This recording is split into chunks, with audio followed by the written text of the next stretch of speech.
मुंबई में आज 100 से ज्यादा देशों के इन्वेस्टर्स और पॉलिसी मेकर्स एक साथ एक ही छत के नीचे इकट्ठा हुए और इस इवेंट में खास तौर से प्रधानमंत्री नरेंद्र मोदी ने भी अपनी मौजूदगी दर्ज करवाई। वेव एक ऐसा ग्लोबल प्लेटफॉर्म है, आप भारत से बहुत नेचुरल कनेक्ट फील करेंगे। तब आपको क्रिएट इन इंडिया का हमारा मंत्र और सहज लगेगा। क्या बात है, क्या चीज है भारत। कंट्री जंग की हालत में हो और वो दुनिया की सबसे बड़ी पहली वेव्स समिट करवा दे। I am amazed, really big clap for India. Wow. भारत में ऑरेंज इकोनॉमी का उदय काल है। कंटेंट, क्रिएटिविटी और कल्चर, ये ऑरेंज इकोनॉमी की तीन धुरी है। इस ऐतिहासिक और शानदार शुरुआत के लिए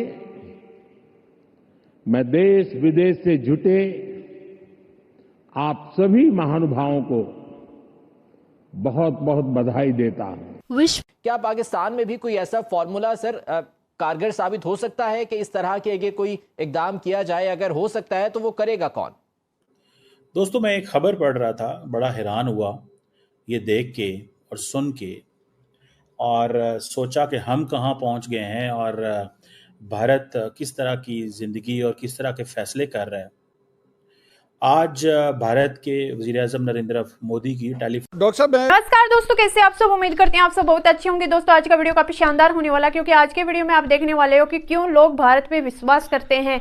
दोस्तों, नरेंद्र मोदी जी ने इस युद्ध के माहौल के अंदर भी वेब समिट की, जिसके अंदर 100 देशों के इन्वेस्टर भारत में आके चले गए बिना किसी टेंशन के, क्योंकि उनको टेंशन होनी चाहिए थी कि क्योंकि पाकिस्तान और भारत के बीच में युद्ध का माहौल है, फिर भी वो बिना टेंशन के आके चले गए, क्योंकि ये भारत है और भारत में किसी आने वाले पर अंगुली उठा दे ये हो नहीं सकता। और दूसरी तरफ आप ये पाकिस्तान को देखोगे कि पाकिस्तान को नींद नहीं आ रही है, क्योंकि पाकिस्तान में ये माहौल बन चुका है कि पाकिस्तान पर हमला हो सकता है भारत के द्वारा।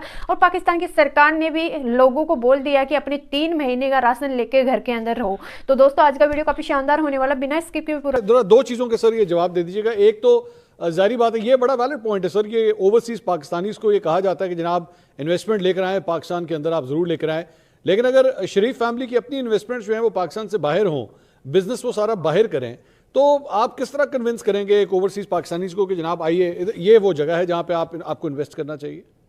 भारत के जो कनेक्शंस हैं, भारत के दोस्त ममालिक वहाँ बैठे हैं जो भारत को सपोर्ट करते हैं, देखते हुए भी अंधे हो जाते हैं, सब कुछ जानते हुए सुनते हुए भी बहरे हो जाते हैं, ज़बान रखते हुए भी गूंगे हो जाते हैं, कोई मतलब इंसाफ की बात नहीं की जाती है, सपोर्ट किया जाता है भारत को। तो भारत की हम खारिजा पॉलिसी को इस बारे में सराह सकते हैं कि भारत की जो खारिजा पॉलिसी वो इतनी ज़्यादा स्ट्रॉन्ग है कि भारत ने अपने पंजे ऐसे गाड़े हुए हैं, ऐसे अपने दोस्त ममालिक से ताल्लुकात बनाए हुए हैं। और हमारे यहाँ माजी में जो हुकूमतें रह चुकी हैं, क्या उनकी कोई कमज़ोरी रही है कि वो ताल्लुकात नहीं बना सके? हिंदुस्तान बड़ा मुल्क है, उसके कोई ऐसे दोस्त हैं जो सलामती काउंसिल में बैठे हुए हैं और जिनके पास वीटो पावर है।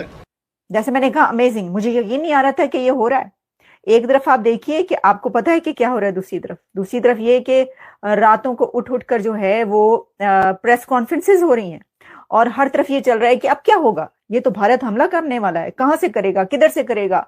जो दूर दराज के गांव और ऐसे एरियाज हैं, जैसे मैं देख रही थी कि एलओसी के करीब के जो गांव हैं और हैं, उनको कहा गया कि जी 3 महीने की अपना राशन जमा कर लें, कहीं ये ना हो जाए वो ना हो जाए। इस तरह की सिचुएशन जहां पर एक खौफ छाया हुआ है, दूसरी तरफ वहीं पर भारत के आप गट्स मुलाहिजा करें कि वो क्या कर रहा है, वो सबसे बड़ी वेव समिट करवा रहा है। अब आप पूछेंगे वेव्स क्या है?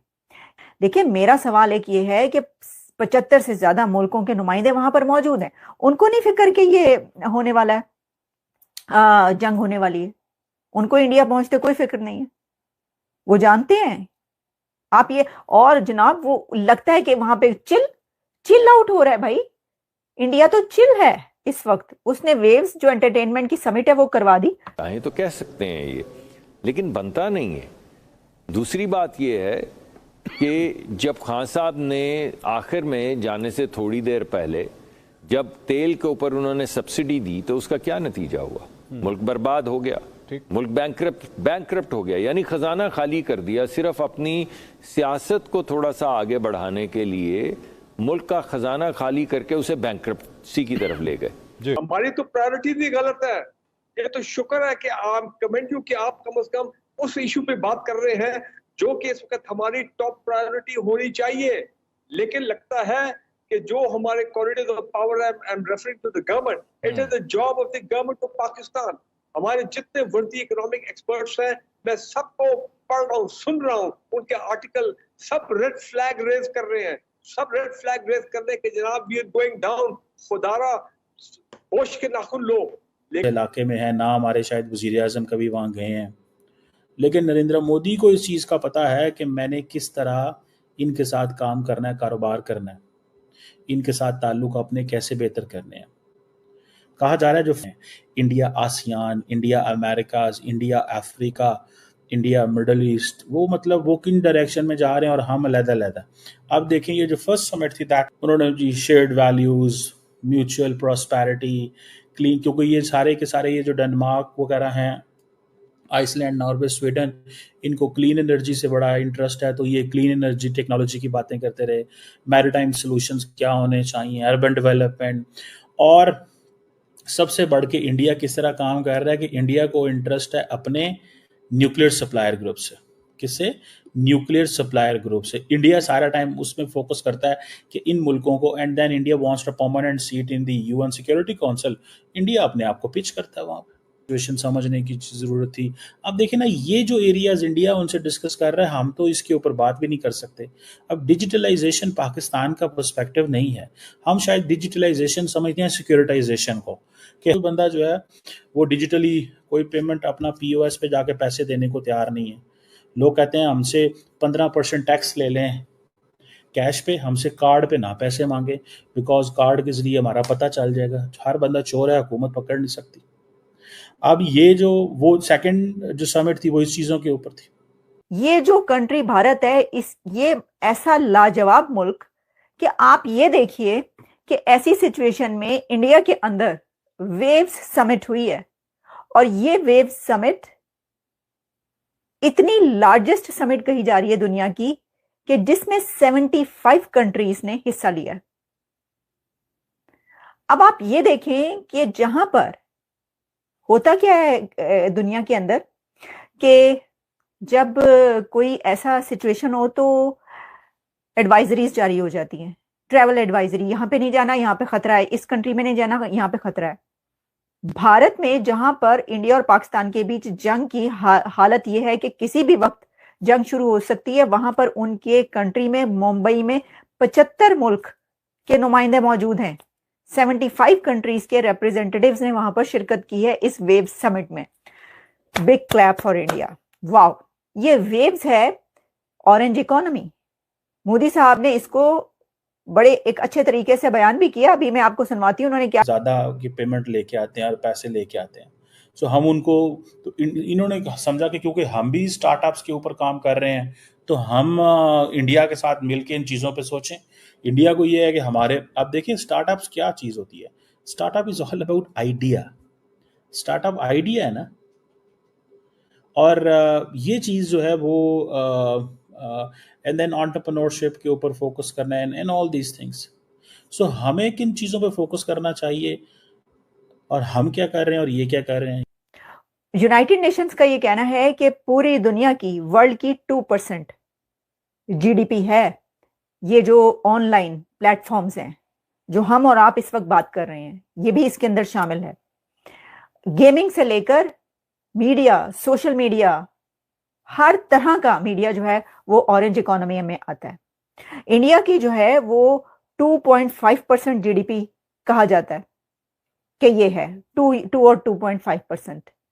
और अब ये जो करवाई गई है, कह रहे हैं कि ये $100 of billion की ये है जो कैटेगरी है, और ऐसा आपको मेरा ये रिएक्शन वीडियो कैसा लगा? अगर अच्छा लगा तो प्लीज सब्सक्राइब कीजिए, शेयर कीजिए, बेल आइकन ऑन कीजिए ताकि आपको आने वाली हर एक लेटेस्ट न्यूज आसानी से मिल जाए। उम्मीद करती हूँ आप लोगों को मेरा वीडियो पसंद आया होगा। पसंद आया तो ज्यादा से ज्यादा शेयर करना ताकि हमारे और भी भाई बहन इस न्यूज को देखकर जानकारी हासिल ले देख सके। जैसा कि आप लोगों ने इस वीडियो में देखा होगा कि भारत और पाकिस्तान में कितना अंतर है। इस युद्ध के माहौल में भी भारत में 100 देशों के इन्वेस्टर भारत में आराम से आके चले गए बिना किसी टेंशन के। दोस्तों यह है भारत। और दूसरी तरफ आप पाकिस्तान में देखोगे कि पाकिस्तान में आम आदमी भी जाने से कतराता है क्योंकि पाकिस्तान में हर टाइम युद्ध का माहौल होता है और कट्टर दुश्मन वहां पे बैठे हुए हैं। तो दोस्तों आप लोगों की क्या राय है पाकिस्तान के प्रति कमेंट जो बॉक्स में जरूर बताना। और दोस्तों पाकिस्तान में जब से ये मालूम लगा कि 100 देशों के इन्वेस्टर भारत में आके चले गए तो दोस्तों तब से पाकिस्तान को हैरानी हो रही है, पाकिस्तान चाइना को, क्योंकि भारत एक ऐसा देश है जिसमें युद्ध के माहौल के अंदर भी ऐसा हो सकता है। तो दोस्तों बिना स्किप